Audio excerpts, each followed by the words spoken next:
Grace be unto you, peace from God our Father and from the Lord Jesus Christ. I was glad when they said to me, let us go into the house of the Lord. And I'm Father Steve Sellers. This is Dot, my 101-pound puppy, who's a little bit more active today because the temperatures this morning in Houston are down into the mid-40s. So that'll wake up even a great big dog like Dot. But this is our brief daily message of hope. And I pray, as always, that you're in a good place today, that you're able to experience and feel the love and the warmth and the joy of the Lord, which He showers upon us day after day when we're ready to receive it. And remember, He's with you all the time. I was thinking this morning of a silly moment back in the mid-1980s when I was the chaplain, one of the chaplains at Texas A&M University. And about this time of year in the fall, several of my freshman boys who were away from home for the first time, these young men, sorry, not boys, they were planning a road trip over Christmas. And they were going to elaborate details because they wanted to drive to Colorado to see the mountains.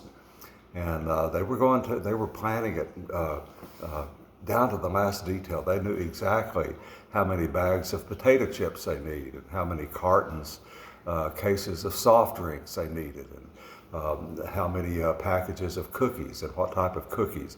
They were going to load their car up with junk food and head out to the mountains. And it finally came time for them to leave, and they had loaded up their car, and they wanted me to give them a blessing before they left, and I did.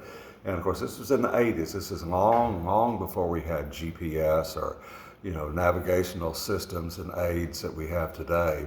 And as I was blessing the car, I said, well, do you have a good map you can follow? And they said, no, I didn't pack a map. I said, well, do you know what direction you're going to go and what highways? No, not really. I was perplexed by that, and I asked them, well, don't you worry that you might get lost? And to a person, they said, no, getting lost would be great. So, when you head off in a direction and you don't know where you're going, it's hard to know when you get there, basically.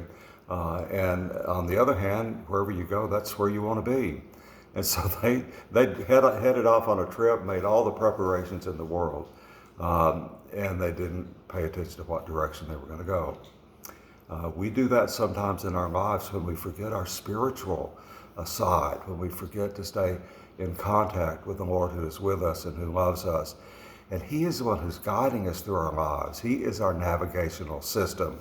And we need to stay close and in touch with Him through our prayers, through our contact with our parishes, the people of faith that we worship with, through our meditation, through our contemplative prayer, through our works of mercy. We stay in contact with the Lord who is leading us through life.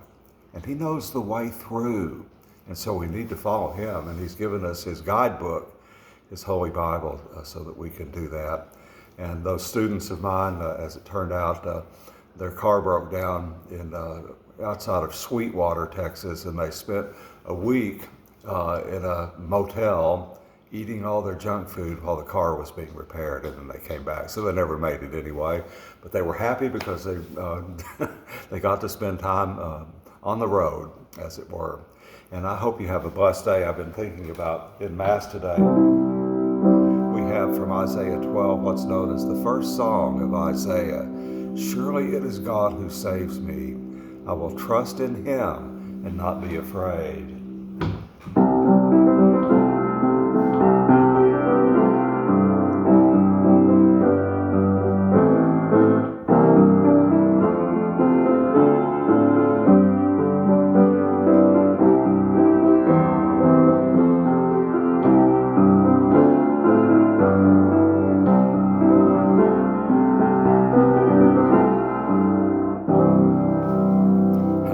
Day today, and God willing, Dot and I will see you here again tomorrow.